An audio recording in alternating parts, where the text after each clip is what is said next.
लोगों का शुक्रिया अदा करना चाहूँगी कि आप लोग मेरे एक बुलावे पर चले आए, इसके लिए मैं आभार प्रकट करती हूँ। क्योंकि आप लोग लोकतंत्र के चौथे स्तंभ हैं और आप देखे होंगे कि बिहार के हर एक मुद्दों को किस तरह दबाया जाता है। बिहार के लोग कितने पीड़ित हैं, चाहे वो बाढ़ की समस्या हो या अन्य समस्या हो, लगातार घटनाएं घट रही है।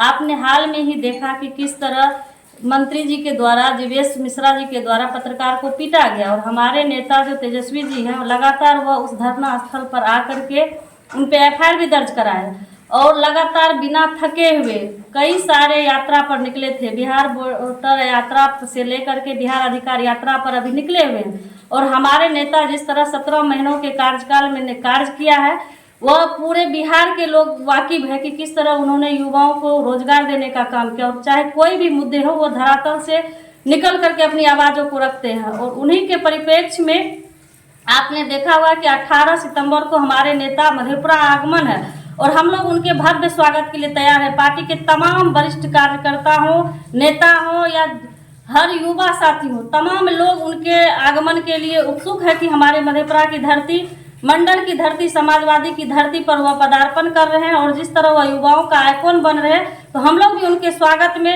दिन रात संघर्ष कर रहे हैं, धरातल पर जा रहे हैं कि भारी से भारी भीड़ संख्या आए, लोग उनको सुने। और हमारे नेता जिस तरह वह सिंहेश्वर से लेकर के कॉलेज चौक पर आएंगे 18 को, फिर वह शाम में वहाँ नुक्कड़ सभा करेंगे, उसके बाद वो सर्किट हाउस में रुकेंगे। तो हम लोग चाहते हैं कि उनका भव्य स्वागत हो और आने वाले समय में वह बिहार के मुख्यमंत्री बने, क्योंकि चुनाव का अब बहुत कम समय रह गया और जिस जुनून के साथ वह बिहार के लोगों की सेवा में उतरे हुए हैं, तो लगातार ये भी उनको मुख्यमंत्री तक ले जाएगी और बिहार को आगे की ओर अग्रसित करेगी। बहुत बहुत धन्यवाद आप लोगों का। ये जो बिहार अधिकार यात्रा है, जनता इससे क्या समझे, क्योंकि वो बिहार के अलग अलग हिस्से जा रहे हैं और संवाद कर रहे हैं। देखिए, जनता त्रस्त हो चुकी है 20 साल की सरकारों में। लगातार उन्होंने रोजगार के नाम पर लोगों को ठगा और जिस तरह उनकी सरकार गठबंधन केंद्र में बनी हुई है, 15 लाख के मुद्दे हो, सिंदूर की मुद्दे हो, लोगों को आज महिलाएं का बलात्कार हो रहा है, कोई मुद्दों की बात वो नहीं करते। वो आते हैं, उद्घाटन करके चले जाते हैं, लेकिन उद्घाटन के बाद भी उन पर कार्य नहीं हो पाता। आज मधेपुरा में आप देखेंगे कि सदर अस्पताल की क्या स्थिति है, जननायक कर्पूरी जी की क्या स्थिति है।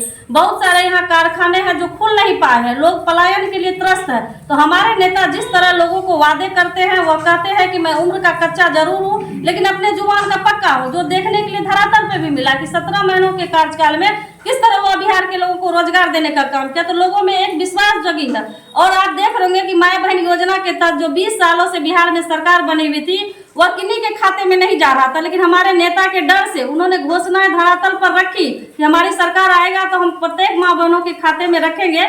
उनको जो धरातल पे उन्होंने अपना बात रखी, वह नीतीश जी की सरकार ने भेजने का काम कर दिया। तो आप सोच सकते हैं कि यह कितने लाभ लुभाने वाले वादे हैं कि जो समय सरकार 20 साल में नहीं दे पाए। आखिर क्या कारण है कि तेजस्वी जी की सरकार आने वाली ऑर्डर से लोगों को खाता में भेज रहे? तो यही धरातल पर उनकी पहचान है और लोग समझ चुके हैं, जग चुके हैं कि आज के दौर में आप छोटे बच्चे को भी नहीं डरा सकते। तमाम मुद्दे को दबाया जा रहा है। मैं आप लोगों से भी अपील करना चाहती हूँ कि आप लोग भी धरातल की आवाज बनकर, लोकतंत्र के चौथे आवाज बन करके, जिस तरह जन जन के नेता हमारे नेता हैं, युवा नेता हैं, उनको मुख्यमंत्री बनाना है और बिहार को विकसित करना है।